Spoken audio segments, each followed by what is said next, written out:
everyone. Today we start exercise 4.1, question number 4, class 8 maths. Now what is question? The adjoining pie chart gives the marks scored in an examination by a student in Hindi, English, mathematics, social science and science. If the total marks obtained by the student word 540 answer the following question. इसमें क्या दिया गया, एक बच्चे के marks दिए गए हैं। ये सब्जेक्ट्स हैं Hindi, English, maths, science, social. तो जो आउट ऑफ है मार्क्स हैं वो 540 में से आए हैं। तो ये इसमें पाई चार्ट दिया गया है। तो हमें मार्क्स फाइंड आउट करने हैं। उसमें हमें सेंट्रल एंगल दिया गया है। तो सेंट्रल एंगल से हमें इसके क्या निकालने, मार्क्स निकालने हैं। पहले तो हमें जो भी जैसे हम लास्ट हम करे थे, हमें ये नंबर ऑफ पीपल वगैरह दिए होते थे, इससे हम सेंट्रल एंगल निकालते थे। अब हम इसमें सेंट्रल एंगल दिया, इसे हम इसके क्या निकालें, मार्क्स निकालने हैं। अब आउट ऑफ क्या है, 540 है। Now first question, in which subject did the student score 105। अब इसको कैसे फाइंड आउट करना है, चलो अब हम इसका टेबल बनाते हैं। टेबल से इनके सारे जो मार्क्स हैं वो पता चलेंगे। देन आफ्टर हम क्वेश्चन के आंसर करेंगे। फर्स्ट ऑफ ऑल हम इसका टेबल बनाना पड़ेगा।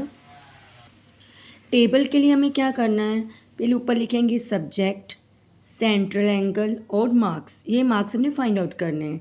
फर्स्ट ऑफ ऑल हम जो भी हमें सब्जेक्ट दिए हैं, maths, social science, science, Hindi, English, वो लिख लेने हैं। देन आफ्टर जो मैथ्स के हमें क्या दिया है, मैथ्स का देखो, मैथ्स का 90 दिया है, इंग्लिश का 55 दिया है, हिंदी का 70। तो ऐसे ही हमने इनके एंगल्स लिख लेने। मैथ्स का 90, सोशल साइंस का 65, साइंस का 80 डिग्री, हिंदी का 70 डिग्री और इंग्लिश का 55 डिग्री। तो हमें पहले ये इनके टेबल में ये लिख देना है। देन आफ्टर हमें मार्क्स फाइंड आउट करने हैं। वो कैसे करेंगे, जो सेंट्रल एंगल का मैंने आपको बताया था उसको वो कैसे फाइंड आउट करते हैं, 360 से करते हैं। तो अब वही हमने करना है, जो भी ये दिया होगा नंबर, जैसे ये 90 है। अब लास्ट जो क्वेश्चन थे सेकंड थर्ड, उसमें हमने 360 से मल्टीप्लाई करा था, बट हमें इसको फाइंड आउट करना है। तो ये क्या आ जाएगा, 360 से हम करेंगे इसको डिवाइड। तो सबके नीचे 65/360, 80/360, 70/360 और 55/360। अब मल्टीप्लाई किससे करना है, मल्टीप्लाई हमें आउट ऑफ 540 मेंशन करा है। 540 मेंशन करा है तो हम क्या करेंगे, इनको 540 से मल्टीप्लाई कर देंगे। पहले हम लिखेंगे 90/360 मल्टीप्लाई 540। अब ज़ीरो के साथ ज़ीरो कैंसिल हो गई। सेम हियर, इधर कर लो, ज़ीरो के साथ ज़ीरो कैंसिल, सब जगह 540 से मल्टीप्लाई कर देंगे। देखिए इसका बना करने का बहुत इजी वे बताती हूँ आपको। जैसे पहले क्या दिया है, 90, 65, 80। देखो लिखो, ये वाला कॉलम बताने लगी हूँ कैसे करना है। 90, 65, 80 और 70 और 55, ये हमने लिख लिया। अब किससे डिवाइड करना है, 360 से। 360 लिख दिया। तो आपको बहुत इजी लगेगा इस वे से करना। मैं ये वाली लाइन बता रही हूँ आपको कैसे करना है इसको इजी वे से। तो पहले जो ये नंबर्स थे मैंने सिस्टेमेटिक लिख दिए। अब सबको क्या करा, 360 से डिवाइड कर दिया। अब मल्टीप्लाई किससे करना है, 540 से। 540, 540, ठीक है। तो इससे आपको बहुत इजी आ जाएगा। अब क्या करना है, ज़ीरो के साथ ज़ीरो कैंसिल कर दो। सेम प्रोसीजर चलेगा और आपको इजी भी लगेगा। ये कर दिया। अब ये जो हैं 36 और 54 दोनों 18 के टेबल पर जाते हैं। ये 2 पर 3, 2, 3, 2, 3, 2, 3, 2 और 3। तो अब आपको इजी लगेगा। अब ऊपर को ऊपर से मल्टीप्लाई करो, 9 3 ज़ा 27 और पीछे लगी 0। जब भी 0 आती है उसको लास्ट में काउंट कर लो। जैसे 9 3 ज़ा 27, पीछे लगी 0 और डिवाइडेड बाय 2। तो अगर इसको ये भी कैंसिल हो सकते हैं। 2 वन ज़ा 2, 2 को 90 से डिवाइड करेंगे तो 45 आ जाएगा। अब 45 को 3 से मल्टीप्लाई करेंगे तो 135 आ जाएगा। Same here. अब 2 और 65 तो कैंसिल नहीं हो सकते हैं, बट इधर हो सकते हैं। 2 वन ज़ा 2 और ये आ गया 40। तो वो मैं आपको बताती हूँ। यहाँ पे क्या आ जाएगा, 4 3 ज़ा 12 और पीछे लगी 0। अब ये भी कैंसिल हो सकते हैं, ये 35 आ जाएगा। 35 3 ज़ा कितना होता है, 105। अब देखो, एक इधर है, 65 को 2 से डिवाइड करने वाला है और 55 को 2, ये डिवाइड नहीं होंगे। तो हम क्या करेंगे, इनको मल्टीप्लाई कर देंगे। 65 3 ज़ा कितना होता है, 195/2। इसको डिवाइड करेंगे, कितना आ जाएगा, 97/97.5। Same here. 55 को 3 से मल्टीप्लाई करेंगे तो 165 आ जाएगा और 2 से डिवाइड करेंगे तो डिवाइड करके आ जाएगा।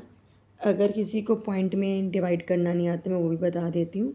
जैसे 195 को 2 से डिवाइड करना है, 2 9 ज़ा 18, 15 बचा। तो 2 को टेबल 15 नीचे क्या लगा सकते हैं, 14, 1 रिमाइंडर हो गया। तो पॉइंट लगाओ, पॉइंट के बाद हम एक ज़ीरो नीचे ले लो। 2 5 ज़ा 10, ऐसा। तो ये आपका टेबल बन जाएगा प्रॉपरली। देखो, मैंने आपको बहुत इजी वे से समझा दिया है।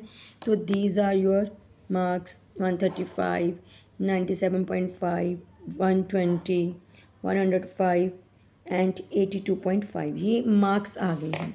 अब हमें क्वेश्चन के आंसर देने हैं। फर्स्ट क्वेश्चन पूछा गया था कि 105 किस सब्जेक्ट के हैं। तो 105 देखिए हिंदी के। तो your answer is Hindi. Now next, how many more marks obtained by the student in mathematics than Hindi? कहता है कि मैथ्स की हिंदी से कितने ज़्यादा नंबर आए हैं। तो ज़्यादा निकालने हैं, कितने ज़्यादा हैं, इट मीन्स क्या आएगा, हमें माइनस करना पड़ेगा। तो पहले क्या लिखेंगे, marks obtained in maths, maths में कितने आए हैं 135, और हिंदी में कितने आए 105। तो दोनों को क्या कर देना, माइनस कर देना।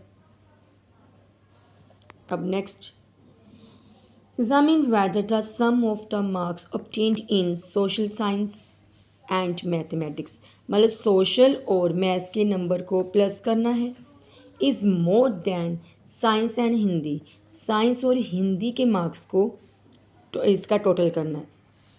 अब फिर बताना है कि किसके ज़्यादा हैं। तो क्या लिखेंगे, द सम ऑफ मार्क्स, जो फर्स्ट ऑफ ऑल मतलब बोला गया था सोशल और मैथ्स का। तो सोशल के कितने नंबर हैं, सोशल साइंस के 97.5 और मैथ्स के हैं 135। तो इनका हम टोटल कर देंगे। ऐसे ही साइंस और हिंदी, हिंदी में तो 105 थे और साइंस में 120। तो इनका टोटल कर देना हमने, इनका टोटल कर देंगे। इसको टोटल करेंगे, अब पॉइंट वाला है, कई बार बच्चों को पॉइंट में भी दिक्कत आती है। तो याद रखना, जो भी होल नंबर होता है उसके पीछे पॉइंट लगा लो। और जैसे सेकंड वाला है 97.5, तो दूसरे नंबर पर जितने पॉइंट के बाद डिजिट होंगे उतनी ज़ीरो लगा दो और इसको प्लस कर लो। ठीक है, तो कितना आ जाएगा 232.5। सेम हियर, जो भी साइंस और हिंदी के मार्क्स हैं उनको प्लस करा, 225 आ गया। अब किसके ज़्यादा टोटल हो रहा है, इनका, साइंस एंड हिंदी। तो क्या लिखेंगे, यहीं से आपकी लाइन स्टार्ट हो जाएगी, द सम ऑफ मार्क्स। तो आप ये लाइन देख लिख सकते हो, यहाँ पर मैंने जो लिखी हुई है, is more then in science and Hindi. देख के लाइन लिखनी है। तो हमने जस्टिफाई कर दिया है कि मार्क्स उसके ज़्यादा हैं। आपको मेरी वीडियो कैसी लगी, please like share comment. Thank you.